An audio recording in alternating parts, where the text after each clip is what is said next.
Hello friends, എല്ലാവർക്കും simply study ചെയ്യുന്ന നമ്മുടെ യൂട്യൂബ് ചാനലിലേക്ക് സ്വാഗതം. ഇന്ന് നമ്മൾ പഠിക്കാൻ പോകുന്നത് ഡൽഹി സുൽത്താനറ്റിൽ വരുന്ന തുഗ്ലക് ഡൈനാസ്റ്റിയെ പറ്റിയിട്ടാണ്. ഡൽഹി സുൽത്താനറ്റിൽ മൊത്തം 5 ഡൈനാസ്റ്റീസിനെ പറ്റിയിട്ടാണ് നമുക്ക് പഠിക്കാനുള്ളത്. ഇതിലെ സ്ലേവ് ഡൈനാസ്റ്റിയെ പറ്റിയിട്ടും ഖിൽജി ഡൈനാസ്റ്റിയെ പറ്റിയിട്ടും നമ്മൾ കഴിഞ്ഞ ക്ലാസ്സുകളിൽ ഡിസ്കസ് ചെയ്തിരുന്നു. ഇന്ന് അതിൽ വരുന്ന തേർഡ് ഡൈനാസ്റ്റി ആയിട്ടുള്ള തുഗ്ലക് ഡൈനാസ്റ്റിയെ പറ്റിയിട്ടാണ് നമ്മൾ പഠിക്കാൻ പോകുന്നത്. സോ എല്ലാവരെയും ഒരിക്കൽ കൂടി സിംപ്ലി സ്റ്റഡി ചെയ്യുന്ന ചാനലിലേക്ക് വെൽക്കം ചെയ്യുന്നു. നമുക്ക് നമ്മുടെ ക്ലാസ്സിലേക്ക് കടക്കാം. ഖിൽജി ഡൈനസ്റ്റിക്ക് ശേഷം ഡൽഹി സുൽത്താനറ്റിൽ ഭരണം നടത്തിയ നെക്സ്റ്റ് രാജവംശമാണ് ഈ തുഗ്ലക് ഡൈനസ്റ്റി. 1320 മുതൽ 1414 വരെയാണ് ഇവർ ഭരിച്ചിരുന്നത്. ഏകദേശം 94 വർഷത്തോളം നീണ്ടുനിന്ന ഡൽഹി സുൽത്താനറ്റിലെ ഏറ്റവും കൂടുതൽ കാലം ഭരിച്ച രാജവംശമാണിത്. ആകെ 8 രാജാക്കന്മാരാണ് ഈ വംശത്തിൽ ഉണ്ടായിരുന്നത്. ഇതിന്റെ സ്ഥാപകൻ ഗാസി മാലിക്കാണ്. ഇദ്ദേഹം അറിയപ്പെടുന്ന മറ്റൊരു പേരാണ് ഗിയാസുദ്ദീൻ തുഗ്ലക്. ആദ്യം നമുക്ക് ഗിയാസുദ്ദീൻ തുഗ്ലക്കിനെ കുറിച്ച് നോക്കാം. ഇദ്ദേഹത്തിന്റെ യഥാർത്ഥ പേര് ഗാസി മാലിക് എന്നായിരുന്നു. പിതാവ് തുർക്കി വംശജനും മാതാവ് ജാട്ട് അല്ലെങ്കിൽ ഹിന്ദു വംശജയുമാണെന്നാണ് പറയപ്പെടുന്നത്. ശത്രുക്കളെ തോൽപ്പിക്കുന്നവൻ എന്ന അർത്ഥത്തിലാണ് ഇദ്ദേഹം ഗാസി എന്ന പേര് സ്വീകരിക്കുന്നത്. ഭരണത്തിൽ കൂടുതലും മോഡറേറ്റ് പോളിസീസ് ആണ് ഇദ്ദേഹം ഫോളോ ചെയ്തിരുന്നത്. അതേപോലെ അലാവുദ്ദീൻ ഖിൽജിയുടെ ചില കർക്കശമായ നിയമങ്ങളിൽ അയവ് വരുത്തുകയും ചെയ്തു. കൃഷിക്ക് വലിയ പ്രാധാന്യം നൽകുകയും ഫമൈൻ റിലീഫ് മെഷേഴ്സ് ഇൻട്രൊഡ്യൂസ് ചെയ്യുകയും ചെയ്ത ആളാണ് ഈ ഗിയാസുദ്ദീൻ തുഗ്ലക്. അതേപോലെ തന്നെ ഇറിഗേഷനും പബ്ലിക് വെൽഫെയറിനും ഒക്കെ മുൻഗണന നൽകിയ ആദ്യകാല ഭരണാധികാരികളിൽ ഒരാൾ കൂടിയാണ് ഗിയാസുദ്ദീൻ തുഗ്ലക്. അതാണ് നമ്മളിവിടെ നോക്കുന്നത്. Ghiyasuddin Tughlaq, ruling period 1320 to 1325. Real name Ghazi Malik. He is the founder of Tughlaq Dynasty. His father was of Turkish origin and mother is generally considered of Jat or Hindu origin according to some accounts. Then he took title Ghazi, meaning slayer of infidels. Then ഇദ്ദേഹത്തിന്റെ administration നോക്കിയാണെങ്കിൽ he followed moderate policies. Also he paid attention to agriculture, introduced famine relief measures, and he also promoted irrigation and public welfare. ഇനി യുദ്ധങ്ങൾ നോക്കുകയാണെങ്കിൽ ഗിയാസുദ്ദീൻ തുഗ്ലക്കിന്റെ മകൻ ജൂനാഖാൻ, അതായത് Muhammad bin Tughlaq നേതൃത്വം നൽകിയ വാറങ്കൽ യുദ്ധത്തിൽ ഇവർ വാറങ്കൽ പിടിച്ചെടുക്കുകയും അതിന് സുൽത്താൻപൂർ എന്ന പേരിടുകയും ചെയ്തു. മധുര ആക്രമണത്തിനും ജൂനാഖാൻ തന്നെയാണ് നേതൃത്വം നൽകിയത്. ബംഗാളിലെ പ്രശ്നങ്ങൾ കാരണം ഗിയാസുദ്ദീൻ തുഗ്ലക്കാണ് ബംഗാളിലെ കോൺഗ്രസിന് നേതൃത്വം കൊടുത്തത്. ഇദ്ദേഹം തുഗ്ലക്കാബാദ് എന്ന പുതിയ നഗരം പണിത് അത് തലസ്ഥാനമാക്കുകയും ചെയ്തു. പിന്നീട് 1325 സൂഫി സെയിന്റ് ആയിട്ടുള്ള ഹസ്രത്ത് നിസാമുദ്ദീൻ ഔലിയുടെ ജനപ്രീതിയിൽ ഭയന്ന് ഗിയാസുദ്ദീൻ തുഗ്ലക് ഡൽഹി വിട്ടുപോകാൻ ഈ സെയിന്റിനോട് ഉത്തരവിട്ടു. അപ്പോൾ ഈ സെയിന്റ് ഔലിയ പറഞ്ഞ പ്രശസ്തമായ വരികളാണ് ഹനോസ് ദില്ലി ദൂറസ്, അതായത് Delhi is still far away, Delhi ഇനിയും ദൂരത്താണ്. ഫ്യൂച്ചർ അൺസർട്ടൈൻ ആണെന്നും മനുഷ്യന്റെ പദ്ധതികൾ വിധി മാറ്റി എഴുതുമെന്നാണ് ഇതിനർത്ഥം. പിന്നീട് ഈ ഗിയാസുദ്ദീൻ തുഗ്ലക്ക് മരണപ്പെടുന്നത് ഒരു വുഡൻ പവലിയൻ തകർന്ന് വീണിട്ടാണ്. സോ ഇത്രയും കാര്യങ്ങൾ നമുക്ക് നോക്കാം. ഇതിൽ ഫസ്റ്റ് നമ്മൾ നോക്കുന്നത് മിലിറ്ററി ക്യാമ്പയിൻസ്. മിലിറ്ററി ക്യാമ്പയിൻസിൽ വാരങ്കൽ ക്യാമ്പയിന്റെ commander ജൂനാഖാൻ, that is Muhammad bin Tughlaq. Opponent പ്രതാപരുദ്ര to. Results, they captured Warangal and renamed it Sultanpur. Then Madurai campaign led by Junakhan. Bengal campaign, Ghiyasuddin personally led campaign against Bengal. Ghiyasuddin intervened in Bengal because of political disturbances and succession issues. Then Ghiyasuddin founded Tughlaqabad city and made it his capital. In 1325, Ghiyasuddin Tughlaq ordered Sufi saint Hasrat Nizamuddin Auliya to leave Delhi because Tughlaq feared the saint's popularity. When the saint's followers became worried, the saint said, Hanus Dili Duras, meaning Delhi is still far away. It means that the future is uncertain and fate can change human plans. According to legend, Ghiyasuddin died before reaching Delhi when a wooden pavilion collapsed. The saying, Delhi is still far away, is associated with Hazrat Nizamuddin Auliya and Ghiyasuddin Tughlaq. Then Ghiyasuddin died in 1325 AD when a wooden pavilion collapsed. ഇനി നമുക്ക് തുഗ്ലക് വംശത്തിലെ ഏറ്റവും പ്രശസ്തനും അതേപോലെ Indian ഹിസ്റ്ററിയിലെ one of the most fascinating ruler ആയിട്ടുള്ള മുഹമ്മദ് ബിൻ തുഗ്ലക്കിനെ പറ്റി നോക്കാം. മുഹമ്മദ് ബിൻ തുഗ്ലക്കിന്റെ യഥാർത്ഥ പേര് ജൂനാ ഖാൻ എന്നായിരുന്നു. ഉലൂഖ് ഖാൻ എന്ന പേരിലും ഇദ്ദേഹം അറിയപ്പെട്ടിരുന്നു. ഇന്ത്യൻ ചരിത്രത്തിലെ ഏറ്റവും കൗതുകകരമായ ഭരണാധികാരികളിൽ ഒരാളാണ് ഈ മുഹമ്മദ് ബിൻ തുഗ്ലക്. ഹൈലി ഇന്റലിജന്റും ഉയർന്ന വിദ്യാഭ്യാസം നേടിയ ആളുമായിരുന്നു ഇദ്ദേഹം. എന്നാൽ ഇദ്ദേഹത്തിന്റെ മിക്ക പദ്ധതികളും പാളിപ്പോകുകയാണ് ചെയ്തത്. ചരിത്രകാരനായ സിയാവുദ്ദീൻ ബെറണി ഇദ്ദേഹത്തെ വിശേഷിപ്പിക്കുന്നത് എ മിക്സർ ഓഫ് ഓപ്പോസിറ്റ്സ് എന്നാണ്. ഇദ്ദേഹം അരാസ്തു എന്ന വിളിക്കപ്പെട്ട ആദ്യത്തെ സുൽത്താൻ കൂടിയാണ്. ഡൽഹി സുൽത്താനേറ്റിലെ ഏറ്റവും കൂടുതൽ പ്രവിശ്യകൾ ഉണ്ടായിരുന്നതും ഈ മുഹമ്മദ് ബിൻ തുഗ്ലക്കിന്റെ ടൈമിലാണ്. Arabic, Persian, philosophy, astronomy, mathematics, medicine തുടങ്ങിയ വിഷയങ്ങളിൽ ഇദ്ദേഹം വലിയ പണ്ഡിതനായിരുന്നു. ഇദ്ദേഹത്തിന്റെ കാലത്താണ് സിയാവുദ്ദീൻ ബെറണി താരിഖ് ഫിറോസ് ഷാഹി എഴുതുന്നത്. മൊറോക്കൻ സഞ്ചാരിയായ ഇബൻ ബത്തൂത്ത 1333 ഈ മുഹമ്മദ് ബിൻ തുഗ്ലക്കിന്റെ റൂളിംഗ് പീരീഡിലാണ് ഇന്ത്യയിൽ വരുന്നത്. 8 വർഷത്തോളം ഇബനു ബത്തൂത്ത ഇന്ത്യയിൽ ഉണ്ടായിരുന്നു. സുൽത്താൻ ഇദ്ദേഹത്തെ ഡൽഹിയിലെ കാസിയായിട്ട് നിയമിക്കുകയും പിന്നീട് ചൈനയിലേക്ക് എൻവോയ് അതായത് ദൂതനായിട്ട് അയക്കുകയും ചെയ്തു. ഇത്രയും കാര്യങ്ങൾ നമുക്ക് നോക്കാം. Muhammad bin Tughlaq ruling period 1325 to 1351. Real name Juna Khan, also known as Ulugh Khan. Muhammad bin Tughlaq was one of the most fascinating rulers in Indian history. He is highly educated, intelligent, ambitious, innovative. He planned brilliantly but failed in execution. Ziauddin Barani described him as a mixture of opposites. Muhammad bin Tughlaq of TUGHLAQ Dynasty is known in Indian history as the first Sultan to be referred to as Arastu, the Persian and Urdu rendering of Aristotle. He had largest empire among Delhi sultans, that is 23 provinces.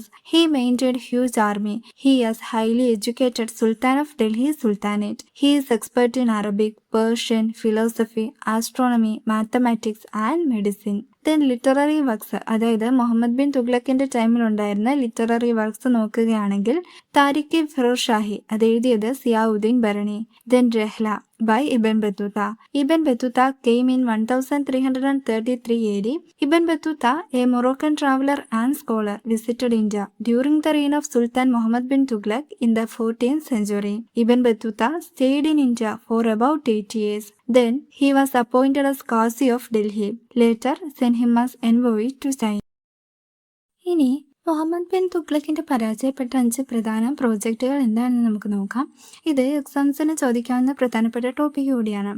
ഒന്നാമത്തേത് transfer of capital. ഇത് നടക്കുന്നത് 1327 ഡൽഹിയിൽ നിന്ന് ദൗലത്താബാദിലേക്ക് തലസ്ഥാനം മാറ്റി. ഇത് ദക്ഷിണേന്ത്യ ഭരിക്കാനാണെന്ന് പറഞ്ഞെങ്കിലും 1500 കിലോമീറ്ററിലധികം ദൂരം ജനങ്ങളെ നിർബന്ധപൂർവ്വം കൊണ്ടുപോയത് വലിയ പ്രശ്നമായിട്ട് മാറുകയാണ്. അതുകൊണ്ട് ഇതിനുശേഷം ഇദ്ദേഹത്തിന് വൈസ് ഫൂൾ എന്നൊരു വിളിപ്പേരും കിട്ടി. പിന്നീട് കൊണ്ടുവന്നത് ടോക്കൺ കറൻസി ആണ്. 1329 ഇത് കൊണ്ടുവരുന്നത്. സിൽവർ കോയിൻസിന് പകരം ചെമ്പ് നാണയങ്ങൾ അതായത് കോപ്പർ കോയിൻസ് ഇൻട്രൊഡ്യൂസ് ചെയ്തു. എന്നാൽ ആളുകൾ കള്ളനാണയങ്ങൾ ഉണ്ടാക്കാൻ തുടങ്ങിയതോടെ ഖജനാവിന് വലിയൊരു നഷ്ടം സംഭവിച്ചു. സിയാവുദ്ദീൻ ബറൂണി പറയുന്നത് പ്രകാരം നാണയങ്ങളുടെ മലകൾ തന്നെ അവിടെ ഉണ്ടായിരുന്നു എന്നാണ്. പിന്നീട് വന്നതാണ് ദൊയാബ് നികുതി. ഗംഗാ യമുനയ്ക്കിടയിലുള്ള ഭൂമിയിൽ നികുതി കൂട്ടി. അന്ന് അവിടെ ക്ഷാമം ഉണ്ടായിരുന്നത് കൊണ്ട് അവിടുത്തെ കർഷകർ അവിടെ കലാപം നടത്തുകയും ചെയ്തു. പിന്നീട് വന്നത് കാർഷിക പരിഷ്കാരങ്ങൾ. ദിവാനി കോഹി എന്ന പേരിൽ കൃഷി വകുപ്പ് ഉണ്ടാക്കി. തക്വി സോന്താർ എന്നീ പേരുകളിൽ അഗ്രികൾച്ചറൽ ലോൺസ് ഇൻട്രൊഡ്യൂസ് ചെയ്തു. പക്ഷേ ഇതും വലിയ വിജയം കണ്ടില്ല. പിന്നീട് നടന്നത് ഖുറാസൻ കറാച്ചിൽ എക്സ്പെഡീഷനാണ്.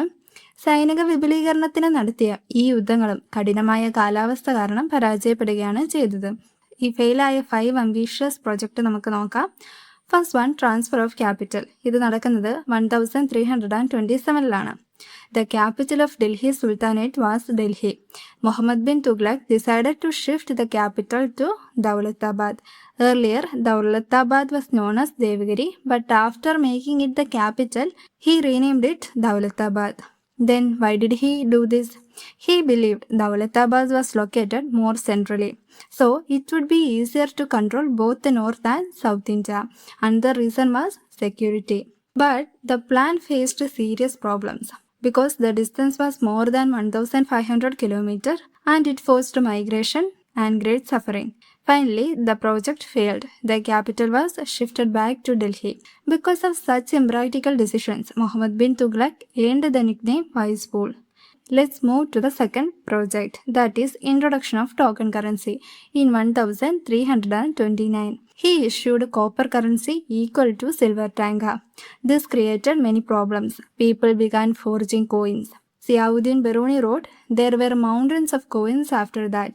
As a result, the experiment failed and the treasury suffered heavy loss.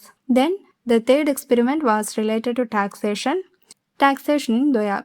Doyab is a fertile land between Ganga and Jamuna.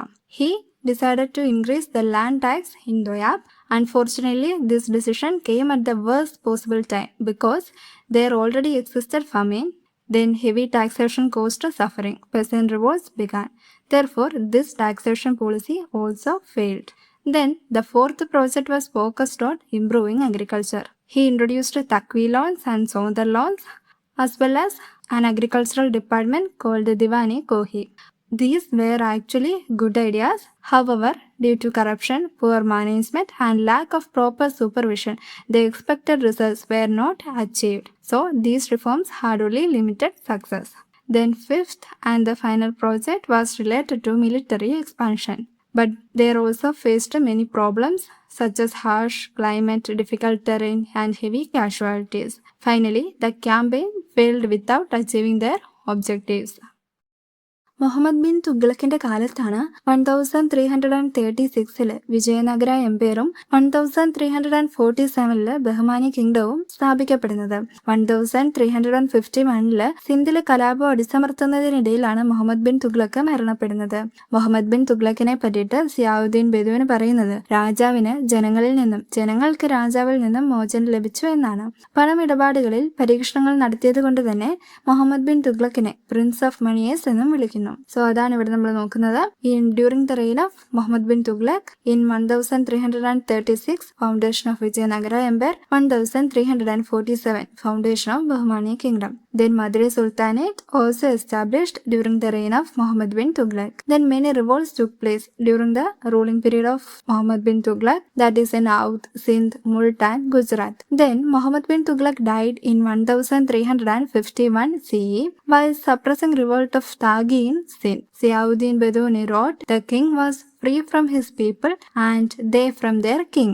Muhammad bin Tughlaq carried out monetary experiments and is called Prince of Moneyers. ഇനി നമ്മൾ നോക്കുന്നത് Muhammad bin തുഗ്ലക്കിന് ശേഷം ഭരണത്തിൽ വന്ന next റൂളറായ Firoz Shah തുഗ്ലക്കിനെ പറ്റിയിട്ടാണ്. ഇദ്ദേഹം പ്രഭുക്കന്മാരാൽ തിരഞ്ഞെടുക്കപ്പെട്ട സുൽത്താനാണ്. ഇദ്ദേഹത്തെ മധ്യകാല സുൽത്താനറ്റിലെ അക്ബർ എന്ന് ആധുനിക ചരിത്രകാരന്മാരെ വിശേഷിപ്പിക്കാറുണ്ട്. കാരണം അദ്ദേഹം ഒരുപാട് വെൽഫെയർ മെഷേഴ്സ് ഇൻട്രൊഡ്യൂസ് ചെയ്തിരുന്നു. ഫിറോസ് ഷാ തുഗ്ലക്കിന്റെ ആത്മകഥയാണ് ഫുതുഹത്തി ഫിറോസ് ഷാഹി.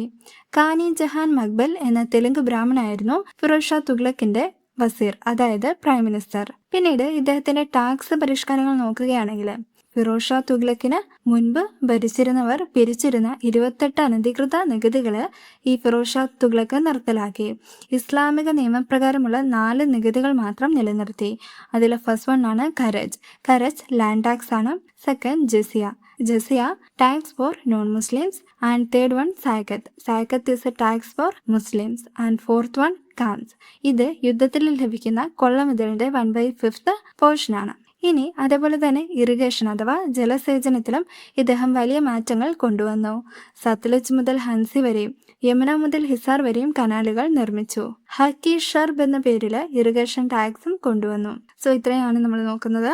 ഫിറോസ് ഷാ തുഗ്ലക് 1351 to 1388 വരെയാണ് ruling period. He succeeded Muhammad bin Tughlaq. Firoz Shah Tughlaq had the unique distinction of being chosen as sultan by the nobles. Firoz Shah Tughlaq, also called as Akbar of medieval Sultanate.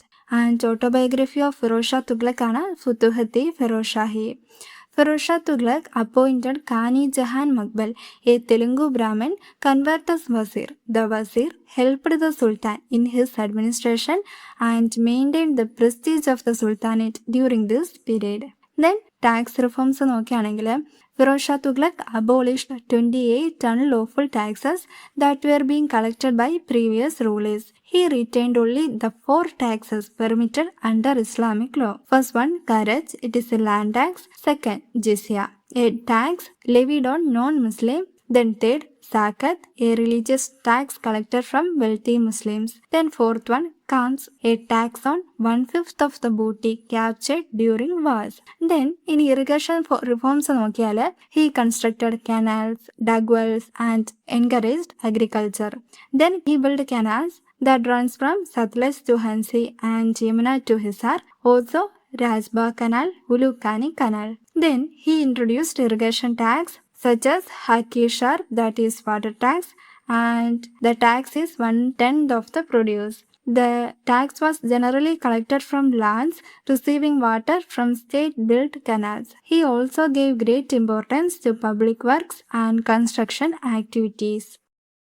ഇനി നമ്മൾ നോക്കാൻ പോകുന്നത് ഫിറോസ് ഷാ തുഗ്ലക് കൊണ്ടുവന്ന ഭരണ പരിഷ്കാരങ്ങളും അദ്ദേഹം നിർമ്മിച്ച പ്രധാന നഗരങ്ങളെക്കുറിച്ചുമാണ്. So let's understand this simply. ആദ്യം തന്നെ ഇദ്ദേഹത്തിന്റെ അഡ്മിനിസ്ട്രേറ്റീവ് റിഫോംസ് അഥവാ ഭരണ പരിഷ്കാരങ്ങൾ എന്തൊക്കെയായിരുന്നു നോക്കാം. ഫിറോസ് ഷാ തുഗ്ലക് അദ്ദേഹത്തിന്റെ ഭരണകാലത്ത് കൃത്യമായ ശമ്പള വിവരങ്ങളും ഭരണപരമായ രേഖകളും വളരെ സിസ്റ്റമാറ്റിക് ആയിട്ട് സൂക്ഷിക്കാൻ പ്രത്യേകം ശ്രദ്ധിച്ചിരുന്നു.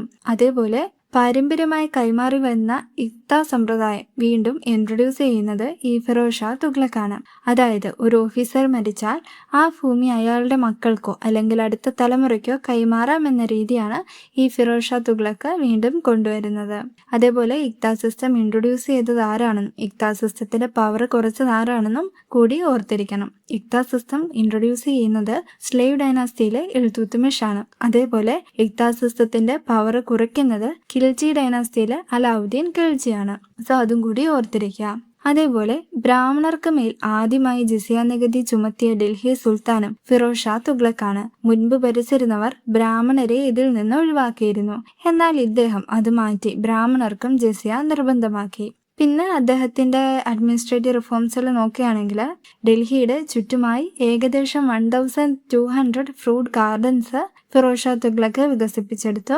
അതോടൊപ്പം തന്നെ കാർഖാനാസ് അഥവാ രാജകീയ ഫാക്ടറികളെ ഇദ്ദേഹം വിപുലീകരിക്കുകയും അവിടെ ജോലി ചെയ്യാനായിട്ട് ആയിരക്കണക്കിന് സ്ലേവ്സിനെ നിയമിക്കുകയും ചെയ്തു. ഇനി ഫിറോസ് ഷാ തുഗ്ലക്ക് സ്ഥാപിച്ച നഗരങ്ങൾ ഏതൊക്കെയാണെന്നും കൂടി നോക്കാം. ആദ്യത്തേത് ഫിറോസാബാദ്, ഇതിനെ ഗ്ലാസ് സിറ്റി ഓഫ് ഇന്ത്യ എന്നും വിളിക്കാറുണ്ട്. രണ്ടാമത്തേത് ഹിസാർ, അത് ഹരിയാനയിലാണ്. മൂന്നാമത്തേത് ഫത്തേബാദ്. ഫിറോസ് ഷാ തുഗ്ലക്ക് അദ്ദേഹത്തിന്റെ മകനായ ഫത്തേ ഖാന്റെ ഓർമ്മയ്ക്കായിട്ട് അല്ലെങ്കിൽ ഫത്തേ ഖാന്റെ പേരിൽ നിർമ്മിച്ചതാണ് ഈ ഫത്തേബാദ് എന്ന സിറ്റി. ദെൻ നാലാമത്തേത് ഫിറോസ് ഷാ കൊള്ള, ഇത് ഡൽഹിയുടെ 5ാമത്തെ നഗരമായിട്ടാണ് ചരിത്രത്തിൽ കണക്കാക്കുന്നത്. ഇനി 5ാമത്തേതാണ് ഏറ്റവും വളരെ പ്രധാനപ്പെട്ട സിറ്റി, ജോൺപൂർ. ഈ നഗരത്തെ ഷിറാസ് ഓഫ് ഈസ്റ്റ് അല്ലെങ്കിൽ ഷിറാസി ഹിന്ദ് എന്നും വിളിക്കാറുണ്ട്. ഈ ജോൺപൂർ നഗരം ഫിറോസ് ഷാ തുഗ്ലക്ക് പണിതത് ഫിറോസ് ഷാ തുഗ്ലക്കിന്റെ ബ്രദറും അതേപോലെ മുൻപത്തെ സുൽത്താനുമായിരുന്ന മുഹമ്മദ് ബിൻ തുഗ്ലക്കിന്റെ ഓർമ്മയ്ക്കായിട്ടാണ്. മുഹമ്മദ് ബിൻ തുഗ്ലക്കിന്റെ റിയൽ നെയിം ജൂനാഖാൻ എന്നാണ്. ആ ജൂനാഖാൻ എന്ന പേരിൽ നിന്നാണ് ഈ ജോൺപൂർ എന്ന സിറ്റിക്ക് ഈ പേര് വരുന്നത്. Under administrative reforms, he maintained systematic salary and administrative records, also revived hereditary Iqta system. He was the first Delhi Sultan to impose jizya on Brahmins, developed 1200 fruit gardens around Delhi, expanded karkhanas, that is royal factories employing thousands of slaves. Then cities നോക്കിയാൽ he built Firozabad, which is known as Glass City of India. Then Hisar, located in Haryana. Then Fatehbad, this city is named after his son Fateh Khan. Then Firoz Shah Kolla, this city is considered as the 5th city of Delhi. Then Jaunpur, this city named in memory of Muhammad bin Tughlaq, that is Jona Khan. And this city is also known as Siras-e-Hind or Siras of East.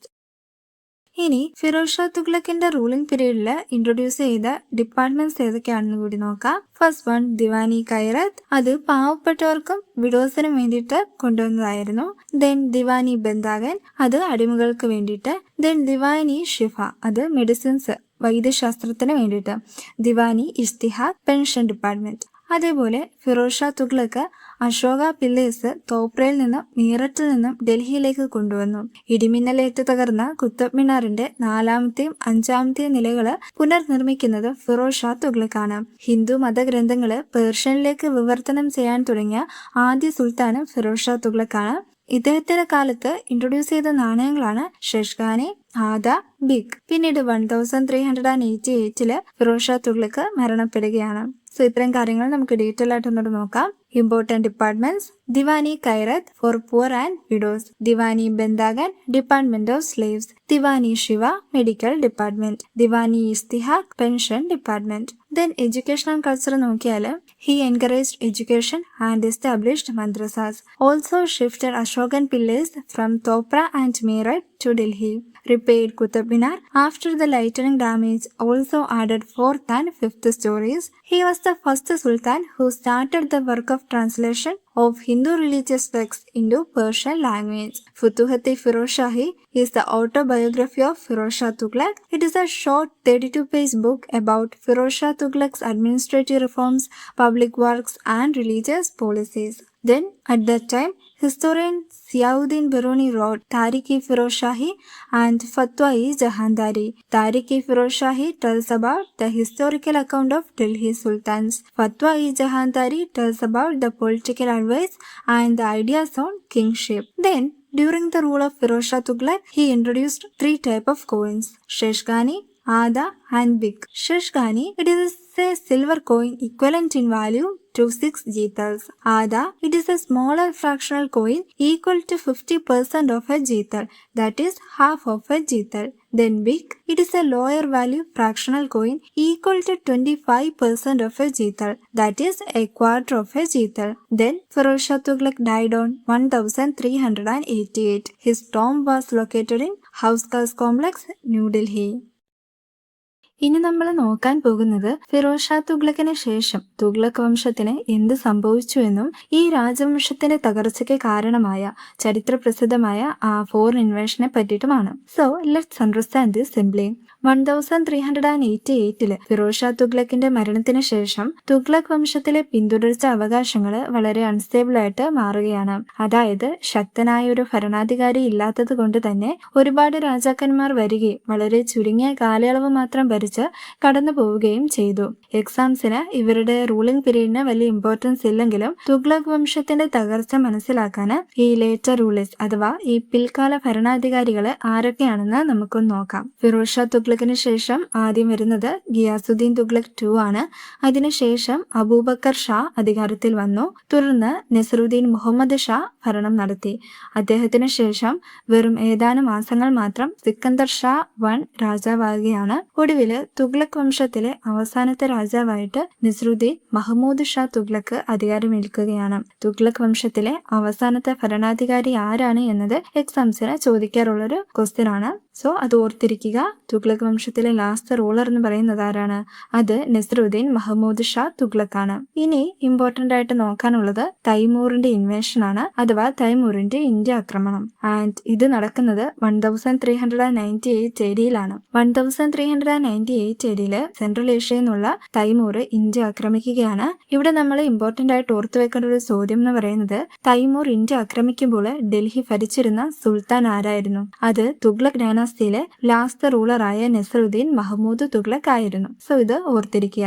ഇനി ഈ തൈമൂറിന്റെ അധിനിവേശം തുഗ്ലക് വംശത്തെ പൂർണ്ണമായിട്ടും ഇല്ലാതാക്കുകയാണ്. ഡൽഹി കൊള്ളയടിച്ച ശേഷം മടങ്ങിപ്പോയ തൈമൂർ ഇന്ത്യയില് താൻ പിടിച്ചടക്കിയ പഞ്ചാബ് ഉൾപ്പെടെയുള്ള പ്രദേശങ്ങളുടെ ഭരണം തൈമൂറിന്റെ വിശ്വസ്തനായ കിസർ ഖാന് കൈമാറുകയാണ്. പിൽക്കാലത്ത് ഈ കിസർ ഖാനാണ് ഡൽഹി സുൽത്താനേറ്റിലെ അടുത്ത രാജവംശമായ സായിദ് ഡൈനാസ്റ്റി സ്ഥാപിക്കുന്നത്. അതായത് തുഗ്ലക് ഡൈനാസ്റ്റിക്ക് ശേഷം ഡൽഹിയിൽ വരുന്ന നെക്സ്റ്റ് ഡൈനാസ്റ്റി എന്ന് പറയുന്നത് ഏതാണ്? അത് ഈ സായിദ് ഡൈനാസ്റ്റി ആണ്. സോ ഇത്രയും നമുക്ക് നോക്കാം. After Firoz Shah Tughlaq succession become unstable and many rulers ruled for short periods. Firoz Shah തുഗ്ലക്കിന് ശേഷം പിന്നീട് വരുന്ന ലേറ്റർ റൂളേഴ്സ് ആണ് Ghiyasuddin Tughlaq 2, Abubakar Shah, Nasaruddin Muhammad Shah, Sikandar Shah 1 and last ruler of Tughlaq dynasty that is Nasaruddin Mahmood Shah Tughlaq. ഇദ്ദേഹത്തിന്റെ റൂളിംഗ് പീരീഡ് 1394 to 1413 വരെയാണ്. ദെൻ 1398 തൈമൂർ ഇന്ത്യ ഇൻവേഡ് ചെയ്യുകയാണ്